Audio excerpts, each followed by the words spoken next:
As public safety priorities go, talk about replacing the Johnson County Courthouse isn't new. It was built well over 60 years ago, and even though it's been expanded 3 times and updated at least 7, problems with the building persist. They include safety and security, an aging building with outdated technology, and accessibility. We begin with safety and security. Step the rear, please. The Johnson County Courthouse is laid out in such a way that forces inmates to use public hallways. The sheriff's office has to stretch manpower to keep them separated from the public. And when a defendant is free on bail, there's even more of a chance they'll encounter their victim in the hall. Based on the current configuration of the courthouse, we cannot prevent that from happening. And it's unfortunate because it's intimidating to those individuals. The layout of the courthouse also doesn't allow for secured waiting areas for victims. That's something this crime victim could have used. It's completely uncomfortable, it's scary, it's not anything you want to go through, especially after everything you've already gone through, and being nervous of them walking by you is just awful. It's awful. In some cases, violent offenders wait in rooms like this, just a few feet away from where the jury decides their fate. Defendant comes out of here, and the jury comes out of here. Yeah. And we're all in the same little area. I've had a number of jurors after trials indicate that, based on the current configuration of the courthouse, that they felt extremely uncomfortable having to have so much direct contact with dangerous individuals. Next, we look at the building's decaying infrastructure and outdated technology.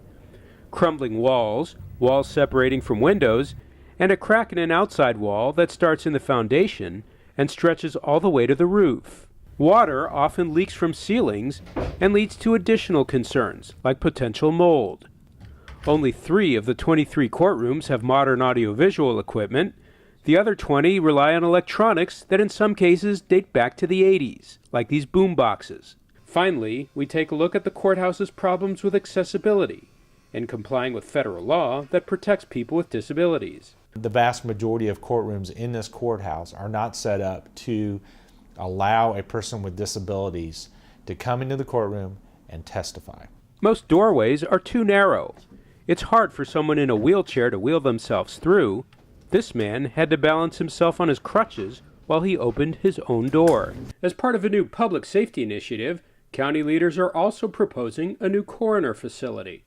Right now, investigations of suspicious deaths in Johnson County take place in Wyandotte County at this privately owned lab. Johnson County investigators can't obtain and process DNA and trace evidence here. A new facility would also allow for autopsies in a public health emergency, like Ebola or anthrax. We do not have a facility that is designed to take full advantage of 21st century forensic science. Besides 21st century science, Johnson County is also trying to keep pace with 21st century demographic trends. The courthouse opened in 1952 to serve a population of just under 63,000. Today, the county has well over 500,000 residents. The costs of the 2 public safety priorities are as follows: $182 million for a new courthouse and $19 million for a new coroner facility. If a new courthouse isn't built, expanding, renovating, and updating the existing courthouse would be much more expensive, $216 million versus $182, and the cost of maintaining the aging infrastructure would keep piling up. Accessibility would improve, but remain very limited. Inmates would still be moving in public areas, and it would cost $155 million more to maintain than a new one. We don't want to have to wait till tragedy happens to convince everyone that it's time for a new courthouse. Johnson County residents will decide about the future of these 2 public safety priorities when they vote on November 8th. For Johnson County Government, I'm Eric Schultz.